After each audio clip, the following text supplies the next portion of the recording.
Right. So we're building up, and I think we should probably get started.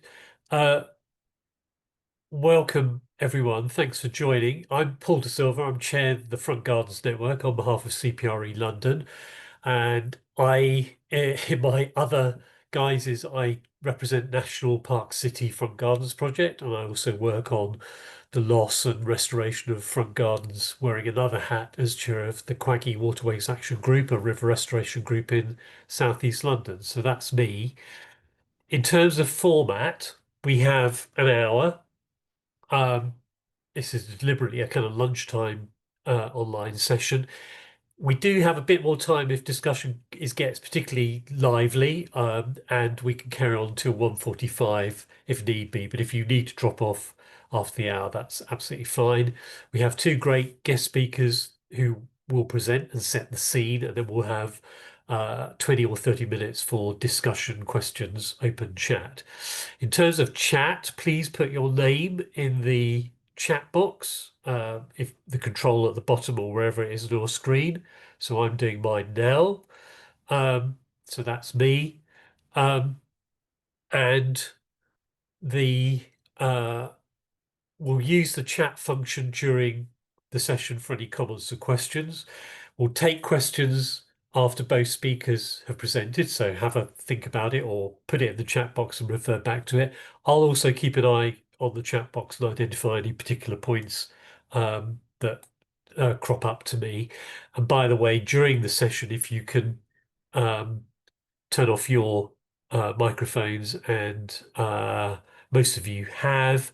And if we experience problems with bandwidth, we might ask people to turn off their cameras as well. Most of you have got that off at the moment already, so feel free to turn it off or turn it on as you see fit. We'll see how that goes. Um, so the slides, will provide the slides and the summary of the meeting in the follow-up bulletin. Speaking of which, um, we meet quarterly. We have these meetings quarterly. In between each meeting, we produce a bulletin. So if you want to keep in touch and sign up the bulletin, please do. If you've got content ideas for the bulletin and or suggestions for future speakers, please do let us know. Got some interesting ideas on the horizon. And do please promote the network and the meetings and the bulletin to your contacts. So, if that's a good, I can see people putting their details into their who they are and where they're from into the chat. Continue doing that if you want to. So, we will move on with our two speakers. So. Um, we're going to start with Rosie Whicheloe, who's an independent ecologist, who's going to present on well, what we should be doing in terms of front gardens in London. This would also apply to other areas as well, but also has some insights to some recent mapping of gardens and the potential to make more of them as well. Then we'll come on to our second speaker, Charlotte from Action for River Kennet, and I'll get Alice to say a few words, Alice from CPRE London, to say a few words by way of introduction for that. So if we're all set, Rosie, I'll hand over to you to do your presentation, and I'll keep an eye on the chat box. Thanks very much. Over Yeah, to you, Rosie. thank you. Thanks, Paul, for that introduction. And I'm really it's great to be here today to be able to present this idea or these ideas that I've got here. So let's can you just check that you can see that screen, Paul? Can you see my slides? Yes, I can see the screen. Uh, Is there anything in the way of that screen? no, certainly I can see it clearly. Um, Okay. yep, carry on. Okay, great. Yeah, so really nice to see some familiar people on this call. So yeah, just a little bit about me. Yeah, in this context, I'm an independent ecologist, but you will see I am working for a local authority in London. So the main aim for this presentation is to really kind of elevate what all of you guys are doing at the local level. So all the great projects and all the sort of yeah, all the kind of hard work that you're doing at the local level and kind of how it can really help me in the local authority level, and other ecologists and policymakers across London. So let me just, let's see, how's that working? Okay, cool. So, at a very simple level, we have three scenarios. So we have quite a lot of the first picture, increasing numbers of gardens that are being paved over for access for electric cars, or just because it's simple and neat, and because people not realizing the impact of their of this sort of garden. And then you've got in the middle, you've got, unfortunately, small numbers of amazing gardens like this one, um, that's got just full of vegetation, full of different plants. And obviously, the person that lives here loves plants. And then you've got the third picture that is actually probably the most, in the sense that a lot of people don't really think about their front garden. They're busy, it's a bit of soft surfaces, but it's unmanaged and probably could be a lot better. So yeah, so then you've got sort of three actions with these three different types of garden. You really want to reverse the first one. How do we do this? How do we incentivize people to do that? We really want to protect, where possible, those amazing gardens from removal or changes in perception or use. And then we really want to influence the third one. How can we make these gardens better and prevent them from becoming tarmacked over? So, what's the importance of that? Well, from a local planning authority perspective, it's really important from our side to see what's happening at more of a neighbourhood or ward level, and maybe even at a borough level. So, this is a sort of bird's eye view of an area in Brent. You've got Welsh Harp on the right, which is a really important nature reserve. It's designated for all sorts of different things: site of scientific interest, local nature reserve, metropolitan open land, and a site of importance for nature conservation, which we call sinks in London. And then you've got Friant Country Park on the west side. That's again a metropolitan open land. It's also a metropolitan sink, so that being its of importance at the London level, which is one of our best habitats. And actually, that's the same with Welsh Harp. But what's happened in the middle, we have no idea. Um, the data, we don't have any data about private gardens or front gardens, and there's hundreds of them because this is quite a large area, between the two sinks. But it's really important because they really are potentially connecting or separating between these two important nature reserves. um, and yeah, from a sort of strategy or policy perspective, this could really make a difference to how we apply policy at a London level, or sorry, a borough level as well as London. So why is it important? Well, if you think about Brent, the majority, so the blue is private gardens in Brent, a few areas probably, but the proportion of gardens is significant. And at the moment, we don't know anything about this data. We don't know anything about the people, what they're doing. Is it chemical free? Is there a pond? Is there native plants? We have no information. And then if you think about that London wide, it's still important. It's not just one borough or another borough. Sutton for here has got just over 35% of their borough is is in private gardens. Harrow and Croydon are really high. Lewisham, Kingston, you're still looking at sort of 30%. And then obviously City of London, because it's so tiny and very urban, very high rise, obviously it has a very small proportion. But you can see significantly a lot of private gardens that have massive biodiversity value in London. So this comes to mapping. So this is why I think mapping could be really helpful to kind of draw out what's going on at that local level. And if you keep it simple, it could really be not only really easy for people to sign up and to do the survey, but actually gives us a traffic light system, um, roughly what's going on at front gardens and back gardens. So this is a basic methodology that I tailored for front gardens because they obviously are slightly different from back gardens. But the idea is that keep it simple. How much hard standing do you have? What's the management like? Has there some native pollinator plants and then chemicals as well? And then that means you only have a very basic scoring system, and you can kind of use the kind of point where you get really great habitat, like the first picture, bright green, wonderful. And then you get things in between. You have, okay, but could be better, and then you have really bad. And that's the sort of idea. And if you think about that local community action, this is actually something you could really do. Front gardens are really accessible. You don't need to have permission. If you're on a footpath, you don't need, it's free. It's free for you to look. So you could go down lots and lots of streets and just map front gardens. And you don't need to get permission from that individual owner. So that's quite handy because then, if you're keen, you can do loads. And then maybe there's a point around how do we get people to actually understand what's going on. Um, and I think here there's an element of slightly mild competitiveness, which I think is actually really helpful. If you knew your neighbor was green and you were red, does that impact on how you would do things? Um, Maybe there's another way we could do it. So this is an idea, what about amending? We all have to produce environmental performance certificate as part of, when you sell or buy a house, because it influences how efficient the house is to reduce costs when you rent it. So why not have a biodiversity performance certificate or a garden biodiversity performance certificate? So the garden PC, sorry, GPC has been taken from. I have to sort of give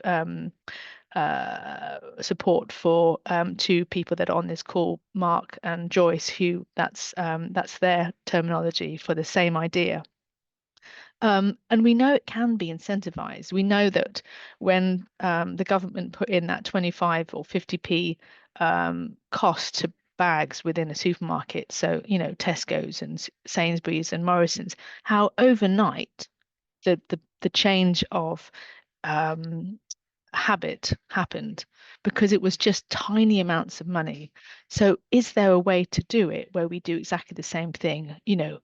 20p off, a water bill or 20p off something just to get people to think differently and just do a very basic survey. And then you get this nice, pretty map and you can stick it on your window, as someone suggested on LinkedIn when I posted it a few months ago. Um, then you've got another way to do it. So depending on the mapping, you might get really nice areas of just beautiful gardens and lovely trees. So that could be, potentially a nature reserve.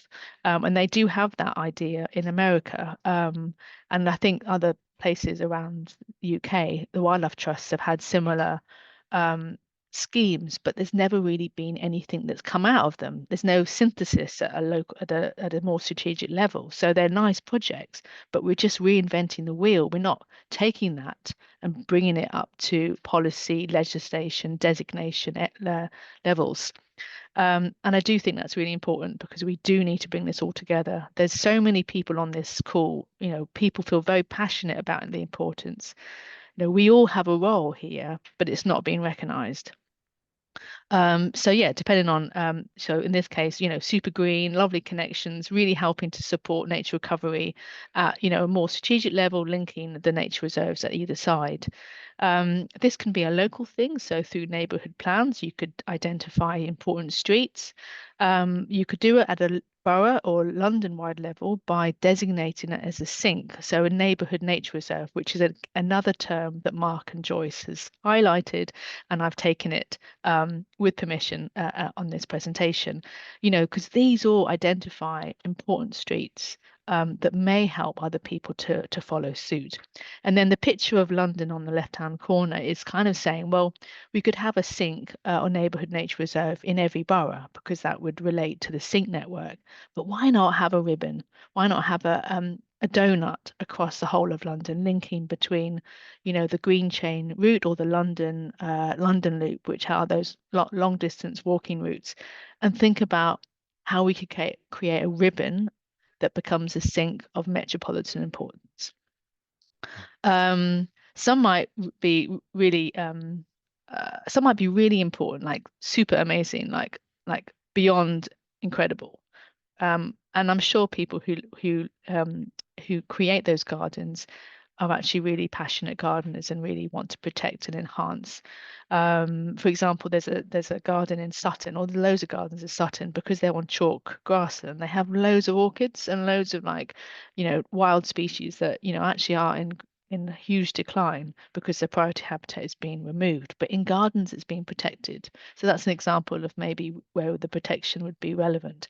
But we also have things already in existence. So we have listed buildings that's very standard designation or designations. Same with tree protection orders. They're there, they're normal, and we're very used to them. So why not have a listed garden? Why not have a garden protection order or a habitat that was recognized as something important? It's just an amendment of the designation. It's not creating anything new. Um, and we could also go into, thinking about the public house, changing what we'd call, the place to have beer, to have something more community and more up to date community use. So here you've got some kind of, trying to sort of graphically illustrate the networks that would be created at a local level if you share and connect and share plants and talk to your neighbors. And the front garden is a really good place for that because it's public and people walk past. And people like to chat to your neighbors through, talking about plants. And people love to get together. So it's a really positive relationship that could be considered community wealth, and link into local plan policy and community action.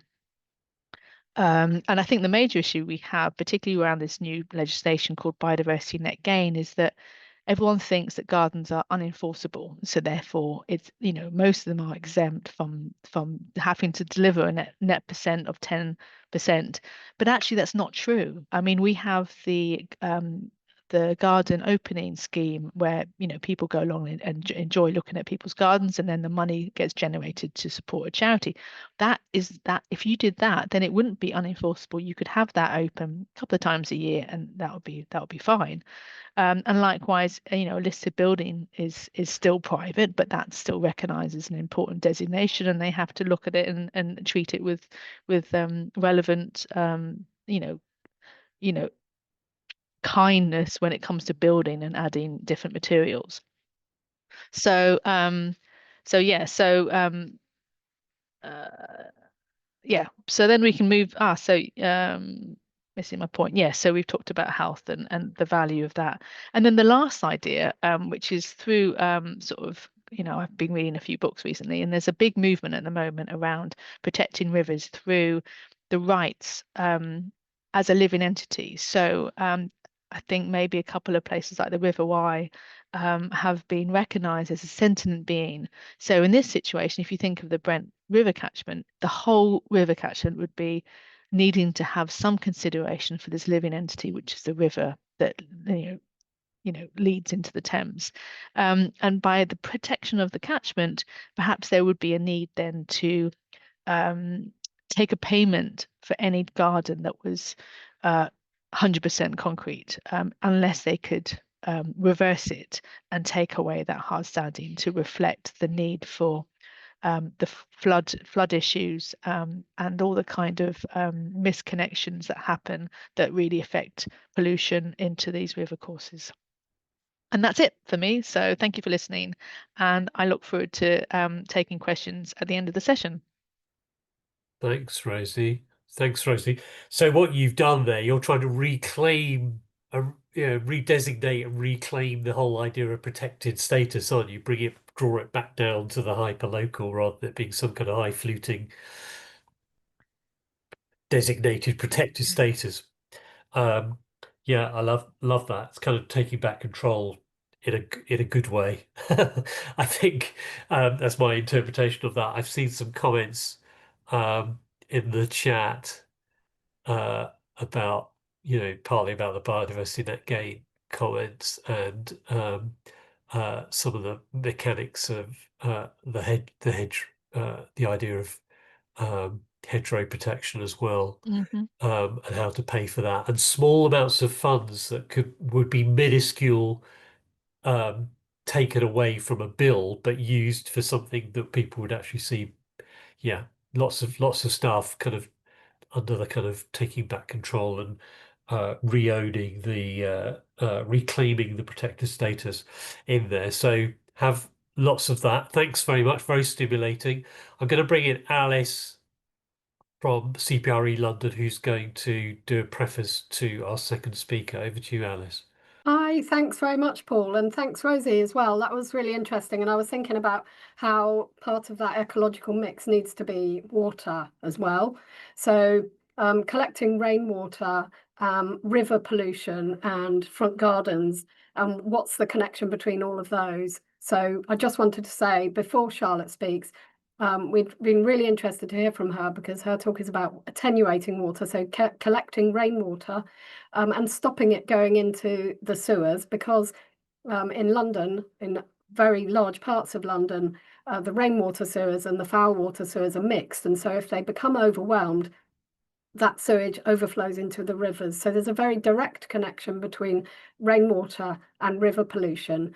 And so what I'd wanted Charlotte to talk about was how you can go about using front gardens to help to clean up our rivers. So I should just say that we are trying to get a project together, and we have applied for funding to actually start to do this in London. So that was another reason why I really wanted Charlotte to join us to talk. So Charlotte, if you, I'll just hand over to you.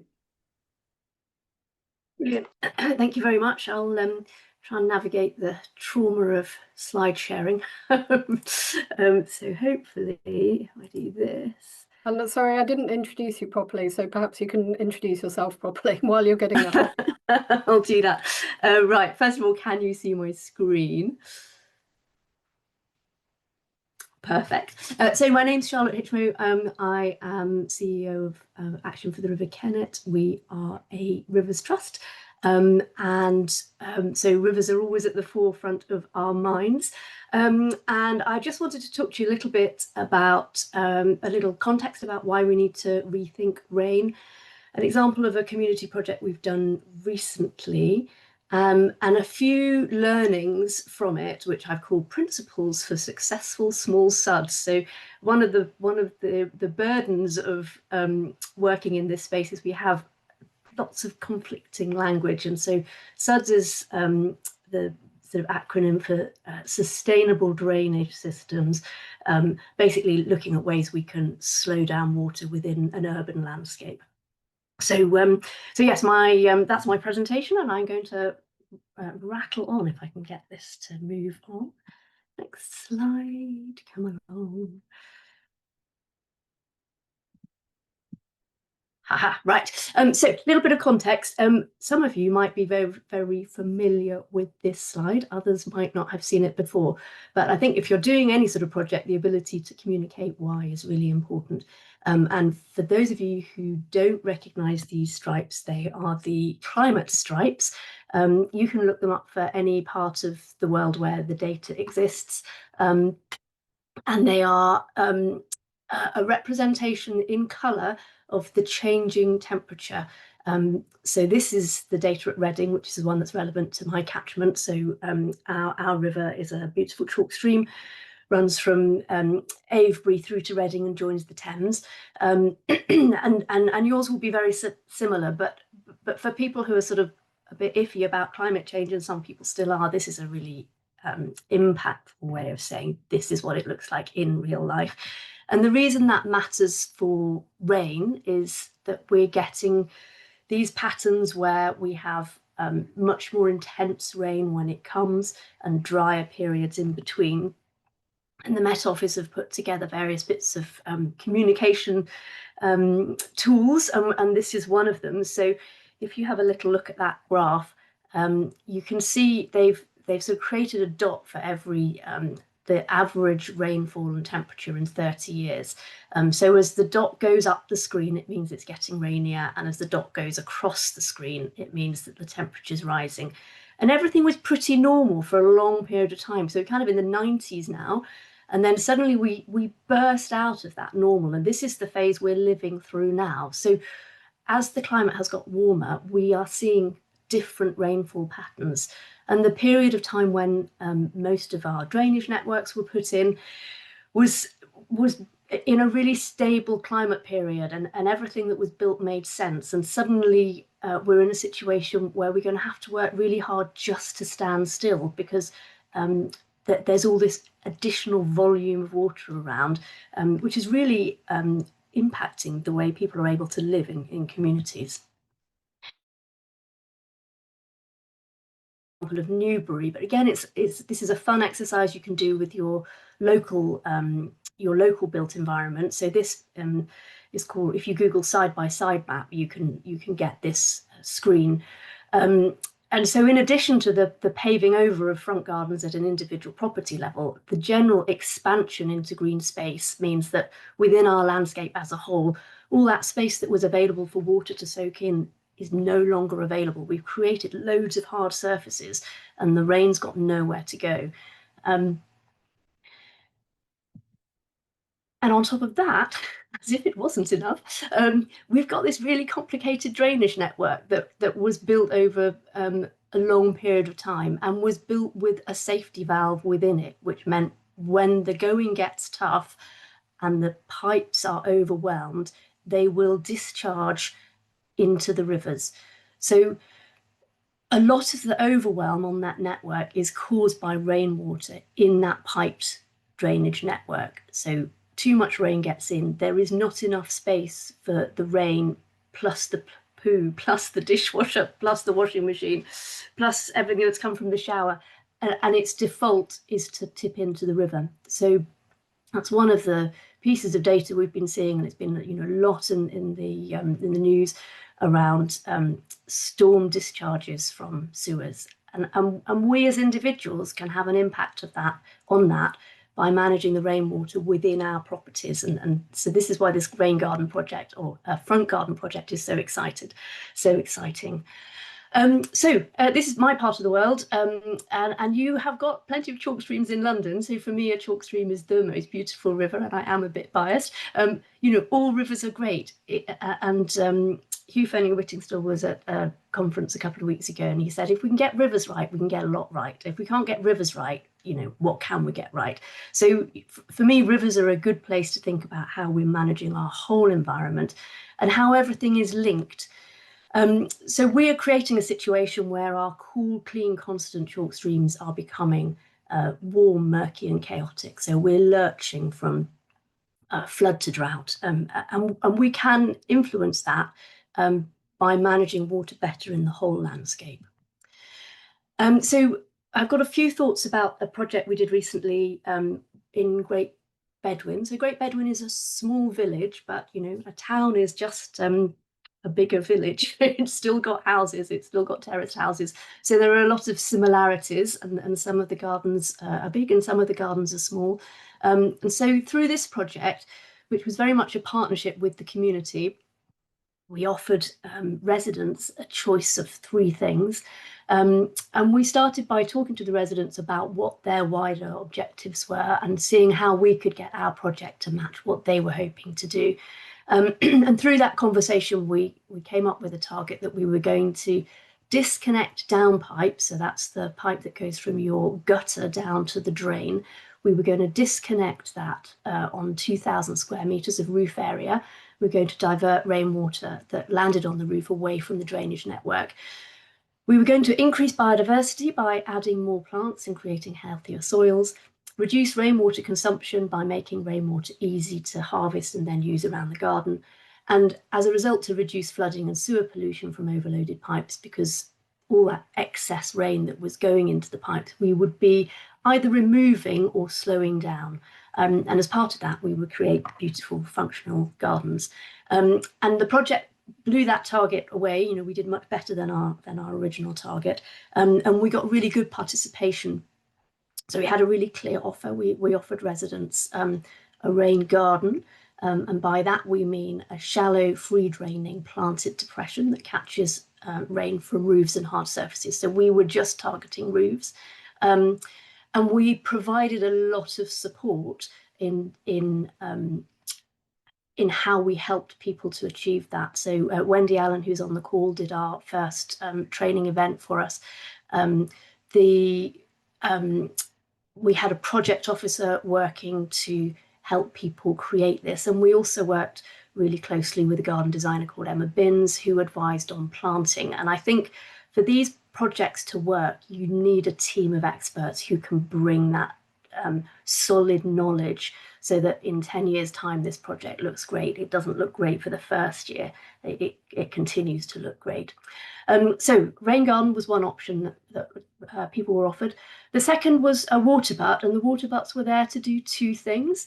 So the first was to catch and store water so that people could water their garden, particularly after this dry summer. You know, the people who had big water butts or linked water butts, or in some cases we used big IBCs, which are those kind of big 1-ton water containers that you see around farms. They store 1,000 litres of water. So we gave them an opportunity to catch and store water, but also we looked at ways that that water butt could be a way of attenuating flow, managing flow. So always leaving space in the water butt so that when there was a storm, the top section of water butt would be available to hold that storm water. And we provided advice on different ways to do that. So, I mean, the general concept is if your pipe going out is smaller than your pipe coming in, the water will come in quickly and be released slowly.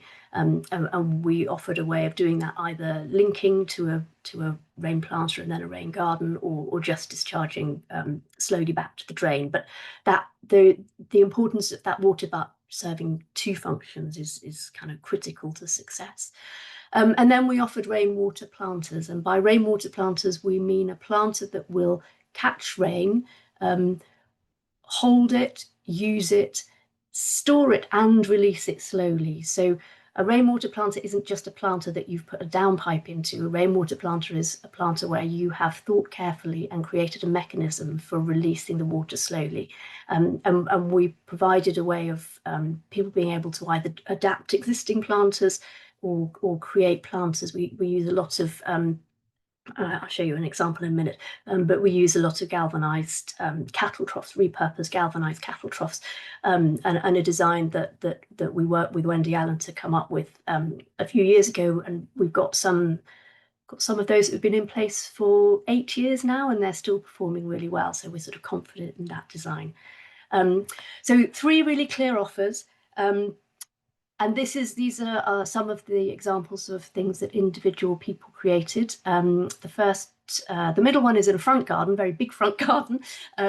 The one on the left is in a back garden, but would be equally applicable to a longer front garden. And you can see that the water in that instance comes down the downpipe into the water butt, which you can see on the corner of the house there, and then the water butt overflows and is linked along the rill, which you can just see adjacent to the patio area, and the rill discharges into the rain garden. The one in the middle, the water comes straight from the roof down a downpipe into that rain garden. And on the right hand side, you can see we had particularly ambitious and design-led residents of that house who decided they would have this rainwater arc, but all of them have taken rain that was otherwise be landing on the roof and going straight into the drainage network. They've taken it and they've put it into a space that will manage that rainwater and allow it to soak in slowly. And each of them have done it differently based on guidance we provided and support we gave, but we didn't do it all for them, and there's a middle ground there somewhere. This is the front garden at the doctor's surgery. So again, it's a shallow depression that will hold water and attenuate it whilst creating a lovely green space. And these are some examples of rainwater planters. So most of them we built from scratch. So they've all got an inflow and they all overflow slowly through a perforated pipe along the bottom, and they either go back to the drainage network where they came from before, or they feed on to another part of the garden that's able to take that rainfall.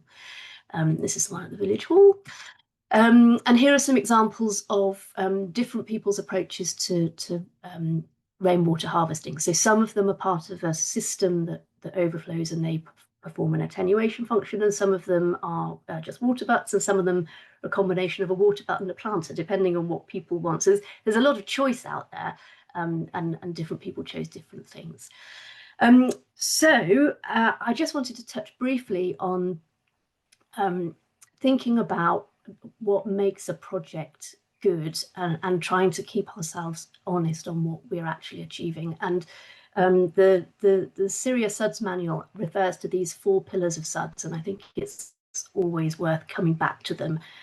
So SUDS is this term for sustainable drainage systems, but basically it's any rain garden, rainscape, rain planter. For me, it's really important that each of the things that we do will improve water quality, improve the way we manage water quantity, provide amenity, and also add biodiversity. You know, in all our front gardens, that's what we would like to be achieving. And I've just got a couple of images to kind of illustrate each one. So thinking about water quality, this is Marlborough, which is the market town closest to where I live. It's really impermeable. All of those roofs go down a downpipe, and the downpipe tips out onto the pavement, and the pavement slopes. And I've called this the story of Bob's coffee shop, only because there's a guy called Bob who runs a coffee shop on the right-hand side of that image. And when it rains a lot, his coffee shop floods because the volume of water rises above the level of the curb, and once it's above the level of the curb, it comes into the coffee shop. And I was at a meeting about 7 years ago when the council said, oh, well, the thing we need to do is make the curb higher. And then they decided they couldn't afford to make the curb higher, so what they would do was give him sandbags.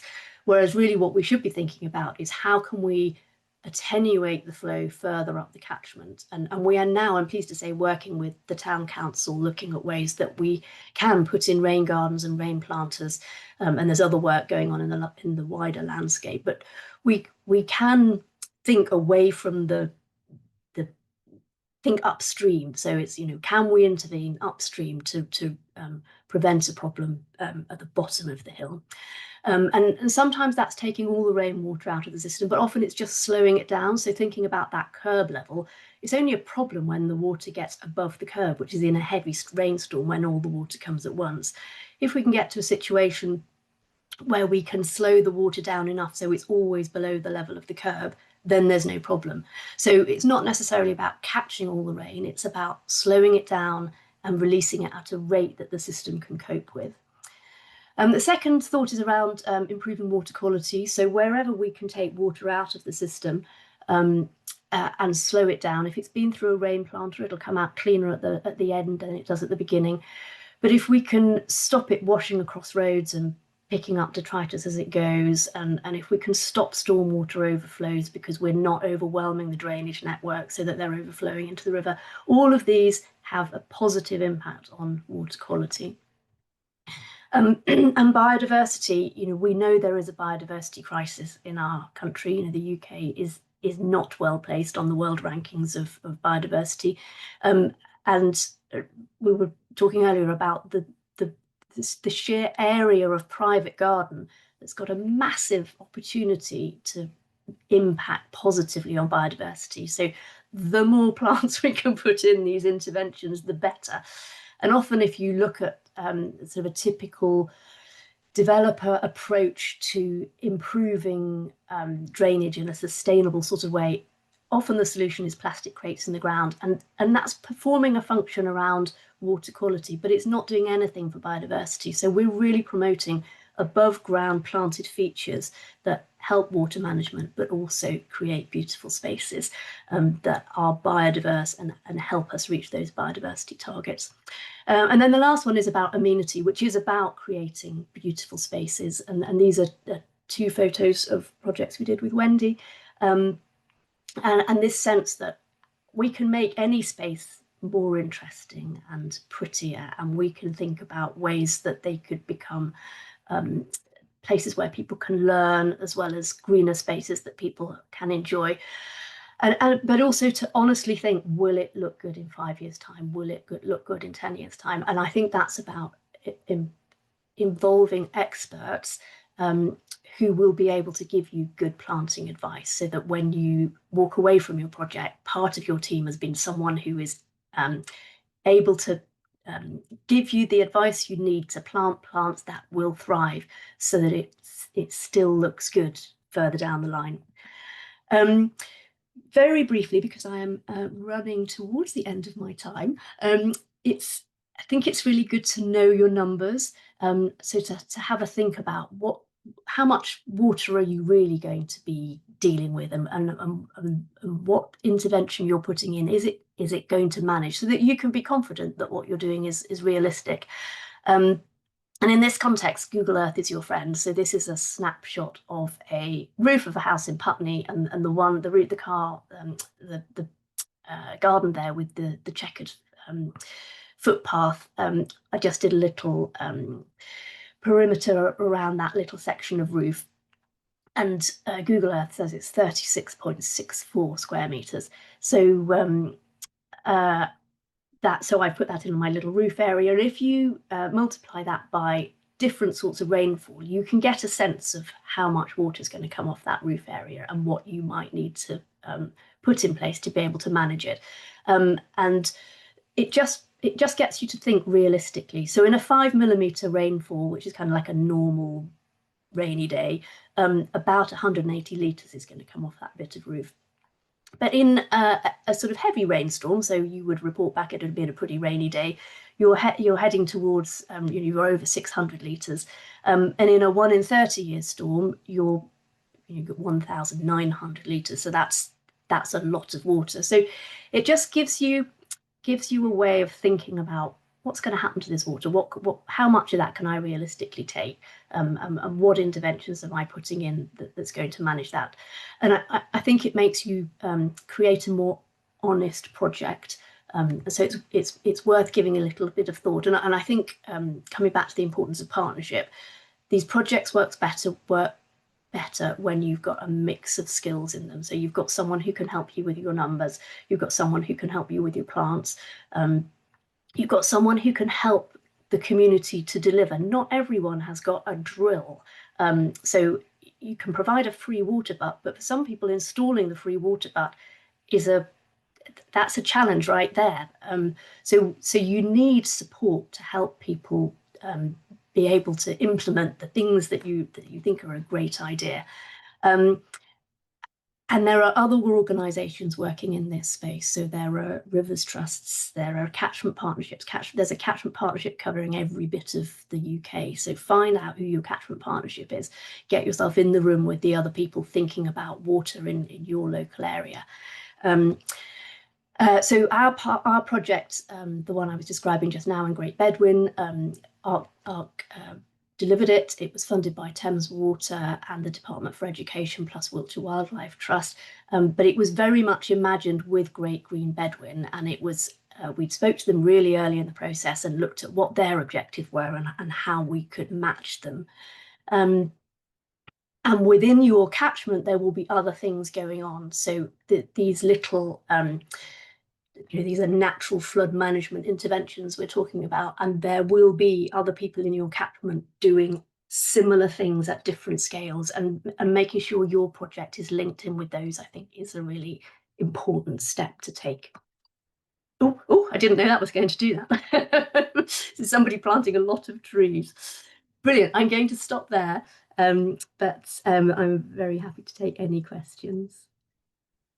Thanks, Charlotte. Absolutely fascinating. It's so good to see a real project kind of happen. I've got a quick question for you in a minute. I also note, just a quick reminder I know some people have left already, but because they had to at 10 past, but in terms of Rosie's conversation, this kind of reclaiming the right to designate something as cherished and important locally, hyper locally. Some points in the chat that I picked up on particularly were, what kind of point system how does the point system work? Do you have, for the grading of gardens? Biodiversity net gain for gardens. I won't give my own views on biodiversity net gain. They're probably quite well known, but it's a fact. It is happening. It's out there. Hedgerow protection in urban areas. Why don't we have incentives for that, not just in rural? And how do we get the property sector to value external space, not just internal space, room space, as it were? Just some thoughts on that. I'm not expecting answers on all those, by the way, Rosie, but just to reflect that, some really interesting ideas here, and I'll come to questions in a minute. Quick question back to you, Charlotte. You talked about people, doing stuff, and you can actually shake a stick at it, as it were. People being receptive. How did you get that conversation going? What was the starting point, or how did you even sustain it? So the very starting point was I was at a green fair and I had the stall next door to Great Green Bedwyn. So we literally just started chatting.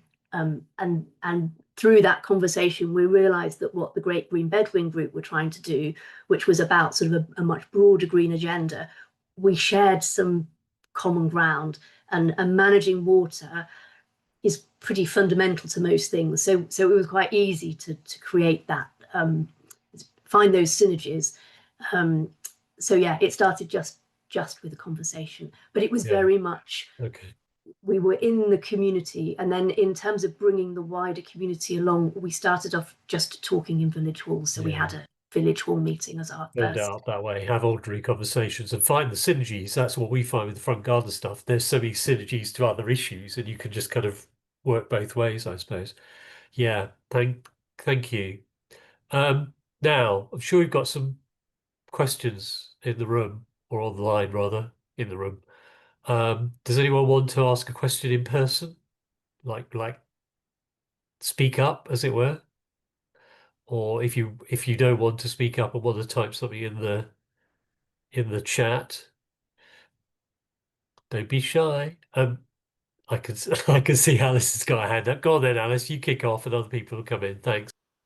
So I think it's a bit of a similar question to yours, Paul. So we really want to start projects locally. So take an area, say a neighbourhood, probably 3 or 4 streets, and start approaching householders. So it's like any advice you have on how do you approach them? And you said that you kind of had 3 clear offers or products, and did they pay? Because we certainly wouldn't be able to pay for it all. And what kind of price point would we be, do you think we can persuade people to pay for it themselves? And what kind of price point? And what are you offering them? What's the product, and the installation comes with it? And yeah, how do you approach them and persuade them? Yeah, I mean, it's a thorny issue. In this instance, we had funding, so that we were able to pay for what we were able to give people money. And I think, if we were to do it again, I would link the amount of money they could get to the area of roof they were intercepting. So we just gave a flat rate to anybody who wanted it, really, and they saw it as a target. So I think having some funds is massively helpful, but it's not entirely necessary. But I do think people need support. We found people need practical support to do this. So we could provide training, but they needed a bit of help. And whether that's a community champion who's doing it as a volunteer, or somebody who's paid because they're doing it as part of a project. For us, that was really important to enable people to say yes, because they wanted to do it, but not everyone's got the confidence to do it. And we found we had a lot of volunteers. So there's a few ways we did it. We had corporate volunteering days where we supported a corporate team to make interventions in individual people's gardens. That was one way of doing it. So we got the labour force, but there was still a paid project officer in there, enabling it to happen. And then we had members of the community who were really kind of DIY sort of people, and they had power tools, and they were really happy and helpful to support their neighbours. So I think it really varies from context to context. But in terms of setting up a project, I think finding someone to partner with who might be able to bring in some funding to provide that in-person support is really a really good first step, because there's so many people trying to achieve the same aim, and for water companies and local authorities, managing water is a big issue. And at the moment, their go-to solutions are expensive engineering interventions. And if you can do the maths to show how much water you will be removing from the system, then you can demonstrate to them that it's worth them paying you as a community group to make these interventions instead. Thank you. Ben has a question. Hi, yes, thanks very much. Brilliant talks, everyone, and a real hot topic. And it's great having so many people on the call talking about it. It's absolutely fantastic. My question is about the GLA, Clean and Healthy Rivers. I think there is someone on this chat who was involved in the surface water strategy paper. And it would just be interesting to know if anyone has any insight into whether the GLA is going to step up and play a coordinating role or set standards for London. We're all in different boroughs, not all of us are in London necessarily, but different boroughs seem to have some kind of structure in place to start working on these kind of questions. But I think it would be really helpful if the GLA could set a drumbeat, could help with funding and could really raise standards for everybody and to try and coordinate the thing, because rivers don't obey human sort of administrative lines. Catchments transcend all of those. I think it's really, really important that we do that. The other thing I would just add in, and this is just an extra thought really, is that on the Brent, we've got a real struggle with misconnected properties. And we have got a process going on via local MP who's going to talk to the Environment Secretary about things that can be done with the process of selling properties in order to make sure that drainage surveys are done properly, which they currently are not. And I think that relates to what I think it was Rosie was mentioning about trying to hack into the kind of the surveying process, and I think it's really important that there's a holistic thinking on this issue which ties in with so many things. This is just an invitation for comments. I see Harley's got a hand up. I was going to say, Harley's got a. So we have invited London Surface Water Strategy to potentially speak at a future meeting, and Harley has actually joined this call. I'll come to Penny in a bit, but Harley, do you just want to say something briefly about where you're at? Yeah, absolutely. So the GLA is a partner of Flood Ready London, which is a partnership of 6 different organisations across London. So that's the GLA, TfL, London councils representing all the different London boroughs, the Transport for London, Thames Water, and the London Fire Brigade. So my views aren't just the GLA. I don't work for the GLA, but obviously I'm heavily involved with them. In terms of funding and opportunities that there are at the moment, they've just released the Green Routes Fund. They've had the first wave of that, and there's another one to come. I believe that's open to all organisations, so it doesn't just have to be local authorities. It could also be voluntary and community sector organisations as well. And we're looking at ways in which we can enhance some of the regulation within the upcoming revision to the London plan as well. There's nothing firm that I can give just yet on what that will mean, or if there's going to be anything in particular relating to front gardens, but we are reviewing how surface water is legislated in the London plan. That's a very good summary, thank you. Yeah, the London plan's still early days, really, isn't it? But yeah, it's definitely on our radar as one of the levers. Thanks for that, Harley. Penny and then Libby, those are the only 2 hands that we've got, which will probably fit in before the half hour. We can continue on. If you want to stay on until 1:45, then feel free. We'll carry on. I'll stay on. I think Alice will stay on. Penny, over to you. My question was actually, it was about the plan coming up. I'd heard a rumor that the mayor was quite actively looking to help protect London gardens and was considering a tax for paving over front gardens. And I just wonder whether that was, because I was rather hopeful when I heard that. So I just wonder whether it was a rumor or a plan. Don't know if the mayor has those tax raising powers, but anyway, Harley.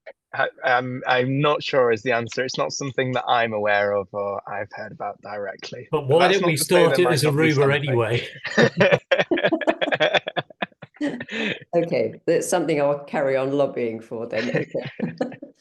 Okay. But your question ties into how do And actually, Christine Eberall, who from the Ealing Front Gardens project, who kind of has worked on this heroically and historically for such a long time, and that led into the National Park City Front Gardens work. I've stuck the link in some of the blogs that she and I have done, so you can see one of those actually says, "Why aren't people charged more for this?" Because it's not just a parking space; it's a cause of other problems as well. So again, these are all some of the issues we're starting to kind of draw together to kind of make the case, as it It is were, actually with sort of a different community players. asset. Yeah, Yeah. exactly. Harley, you've still got your hand up. Did you want to come back before I bring in Libby, or? Oh, I actually think it's a legacy hand. But one last thing is, I guess we are looking at how we can incentivize action. And although maybe a tax isn't on the horizon that I'm aware of, for example, Thames Water do charge a certain amount attributed per property for surface water runoff. And so we're looking at how potentially that could play a part, or even just awareness of that and the reduction to costs for households should they have permeable suds installed. Yeah, yeah. So one of the things I've been having conversations with, or trying to have in Southeast London, so I'm in Lewisham, probably in Greenwich is our catchment, um, is how can we take that metric from Thames Water for the amount of space and the amount of runoff, turn it into money, and then use that as an incentive to encourage people to do stuff. I think there's a model there to be used. And by the way, I take because we should all follow President Trump's lead and maybe not talk about tax, but tariffs. Anyway, Libby, Hi, mine was also about the London plan, and you've covered some of it. There is a little bit, but not enough. But I'm part of Just Space. I don't know any of you Londoners know Just Space, and we're doing a response to the London plan, or it's another suggestion for another London plan called the Caring City, and we're writing it at the moment. So it would be a good idea if I might have to come back to some of you to put more in about this into the Caring City programme and publication. So yeah, there's a conference about it in November the 8th, I think. And then they publish in January. So to get more in about water runoffs and things like that into our response would be a good thing. So I might come back to somebody for some help on that one. thank you, Libby. So yeah, Thameslyn's put in. Is there anybody, sorry, can I ask, is there anybody else here who attends any of the Just Space meetings? I'm invited to speak on some things occasionally. Yes, yeah, okay. we're aware of it. Yeah. Yeah. Just Space is basically a kind of citizens round table, isn't it, or kind of open space to discuss a whole range of issues that have these kind of strategic implications. It's mostly planning. It comes out Yeah, of Bartlett School. comes under planning, but planning is quite a broad beast, isn't it? But they do various stuff. Yes. Yeah. Okay. Thank you. Okay, so we're actually on 1:30. So feel free to go off and do whatever you need to do to earn a crust or keep the wolf from the door. Otherwise, I'll stick on and others will stick on. Alice has her hand up. Thanks, Rosemary. You got to leave. A few others got to leave. Lovely to join. We'll do the follow-up and keep in touch. Alice. Yeah, hi. So going back to Rosie's front garden survey, so I was really keen to see like take my local area and just give it a try. I don't know, have you had people give it a try already? And if so, what have been the results? And because I wanted to do it, say, take a set of streets around my area and just do it so I could test it, try it out, see what I got out the other end. One thing that I didn't think was that you could add in something about water. So I'd actually been wondering if I should write down, water. Where is there a drain pipe down the front even? Because sometimes there aren't. There's a whole street next to me where they're built with I don't know where the drain pipes are. They must be at the back, I suppose. Back or the side, depends. Yeah, configuration. Yeah.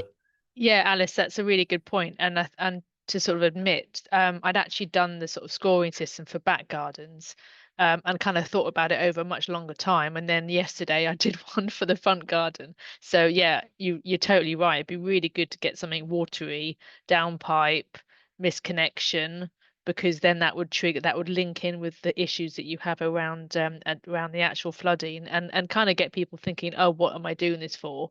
But actually it could really, be a value of like 5 in the context of, actually that's the biggest issue and biggest potential value, rather than a bunch of native plants within the front garden. So yeah, I think that's a really good point. In terms of like me actually creating starting the idea, no, I haven't. I've talked to it with a few people, and I've sort of promoted the idea, and then there's been some tweaks around the graphic for the biodiversity performance certificate. But yeah, really keen for people to try it out, because that would be, then we can see whether it's working, whether there's enough sort of scoring and sort of sort of levels to sort of draw out the good, the bad, and the terrible, but also the amazing, to sort of recognize, the features that we really want to promote and celebrate actually on a community level. I've got a group of people where I work, where I live in East London, in Newham, who are really keen. So I've got like a mailing list of 15 people. So I think I was just, a note this morning was to sort of go out again to them and see how they were valued. And I could probably do the 2, front garden and back garden, depending on what people are interested in. So yeah, very keen for people in this meeting to go away.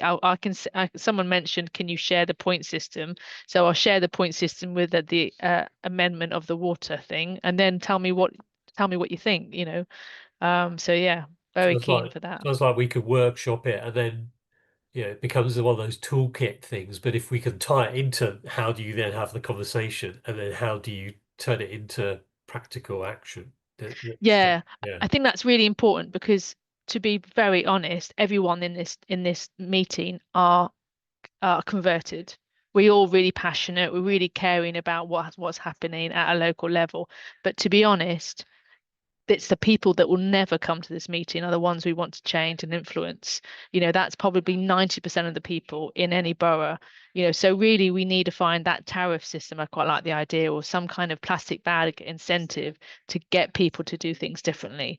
And then I think, that terms of sort of designation and the sharing of ideas and knowledge doesn't have to, and there's people who are in this call that are amazing, but I think locally you've still got some amazing people that can help. Yeah. I think there is a kind of virtuous circle of this. If you get the way of recording it, opening up the conversation, creating the incentives and the interest, and the kind of, I want one of those as well, and then the ongoing maintenance and care and control, quality, you get that kind of virtuous cycle. But yeah, absolutely. So thanks for people putting more comment and chat. I'm glad it's been a good meeting. Well, of course, we always have good meetings, but particularly people commenting on the speakers. And we will put the links and the slides and the summary in the follow-up document. Thanks to Harley for posting the link to the Green Roots Fund, GLA Green Roots Fund. And Alice, you've got your hand up again. Yeah, so it's just to come back on that. So we have actually put in an application to the first round, which was about clean rivers, for this reason. And so we're really hoping that the start of that will be something which enables us to work across a set of streets and work out the potential in a way which can be scaled up across London, so that any area, local authority, community group, anybody could use that. So it'd be great if, Rosie, we can work with you and others, and we can hopefully coordinate that. We'll find a volunteer to coordinate that, if that works. Rosie? Yeah, I mean, I think that's a great idea. It would be really nice to share and to kind of elevate the initial work I've done here to help the conversation, definitely. I just thought I'd try and answer some of the questions that other people have mentioned. Is this a good time, or do other people want to? Yeah, okay. So yeah, someone mentioned about biodiversity net gain, and I think the issues with that is that, unfortunately, because the legislation does not recognise gardens, because they're unenforceable even front gardens and back gardens, they're actually exempt entirely. So yeah, it's a bit complicated. I'm very happy to kind of go through what that means in detail, but essentially there's a lot of issues around private gardens and how they're recognized within the metric. You also got permitted development rights. So again, you can't influence, and that we had an SPD within the council I work with, and I tried to say, can you put some information in there and like kind of provide some better ideas, but it could only be kind of notional. We can't actually influence them at all. I loved a lot of the comments that were in the chat. I think they're really great. I've made some notes about them. The idea about influencing Zoopla and Rightmove to recognise gardens as part of what you're buying, I think, is a really important point. I've suggested it when I've sold my house, but I think there is a much bigger kind of campaign that could be done. And yeah, Hannah Reid's comment about issues with gardens backing rivers, 100% agree with this. In Sutton, you've got lots of chalk. Well, you've got the Wander, which is a lovely chalk stream, and there's a particular point where it connects with two sinks, and it's all gardens. So what's happening there, and there's a real value in kind of highlighting them and kind of trying to focus resources where we can.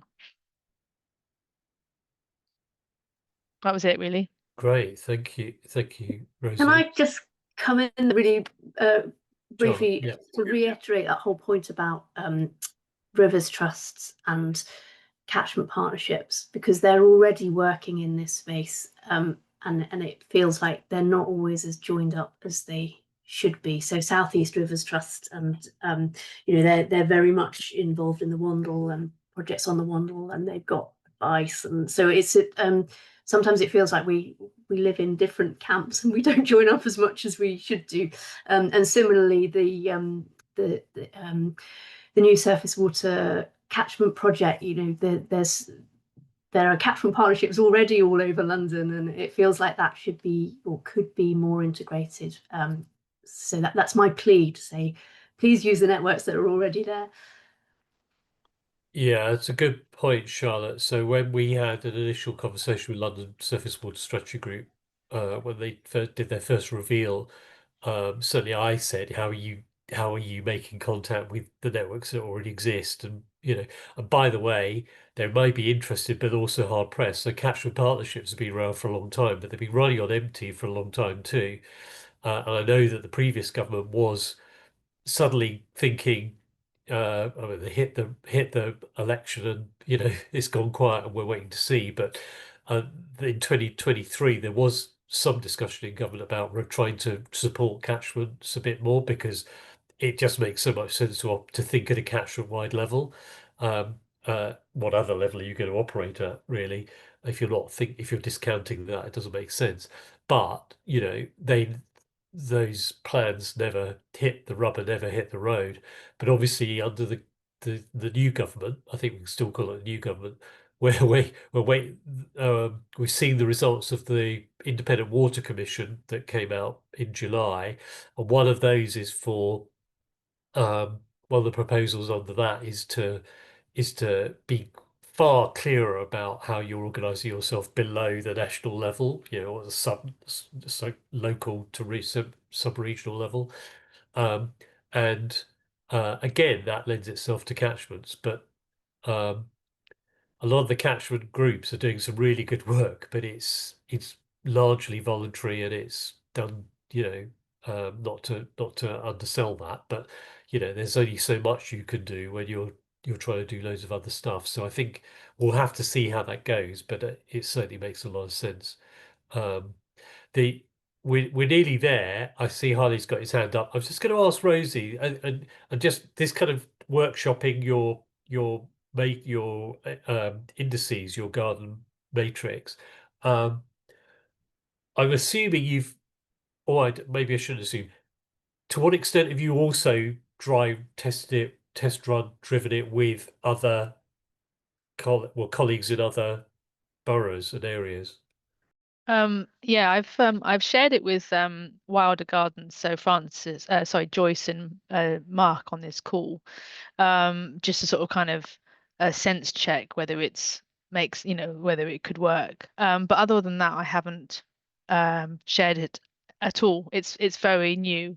I was going to put it on LinkedIn a little while ago, but didn't manage to do that. So yeah, it's very new. It's I guess I've sort of tried to think it in terms of, so the idea came off the back of going to see about 10 gardens in Aldersbrook a couple of weeks, a couple of months ago when it was the open gardens, and just thinking what really is the essential components of a wild garden.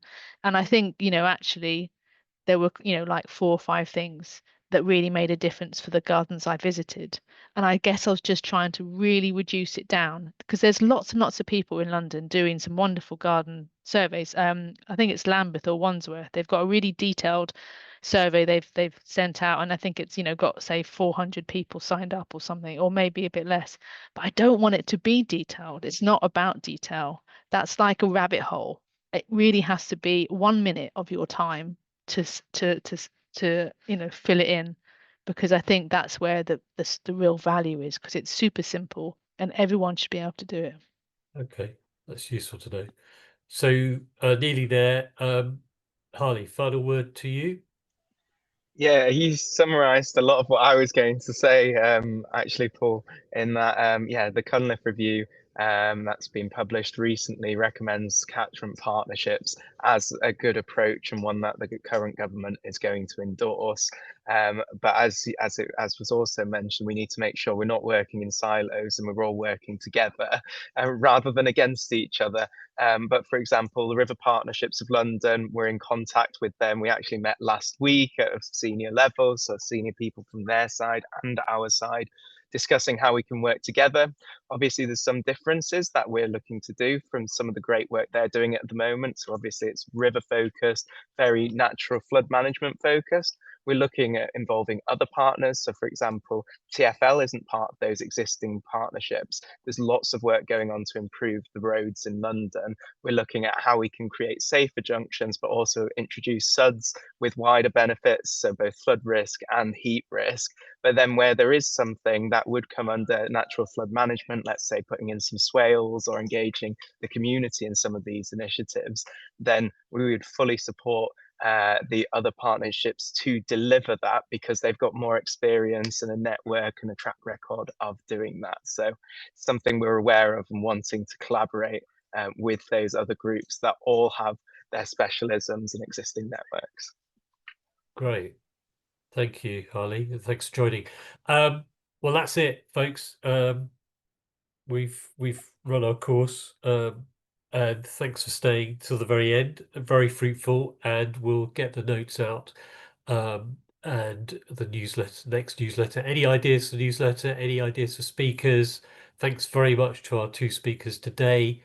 I see people clapping in virtually and in reality, and thanks, and go out and enjoy the rest of the sun. Thanks, Rosie. Thanks, Charlotte. See you again soon. Thank you. Bye. Thank you. Bye-bye.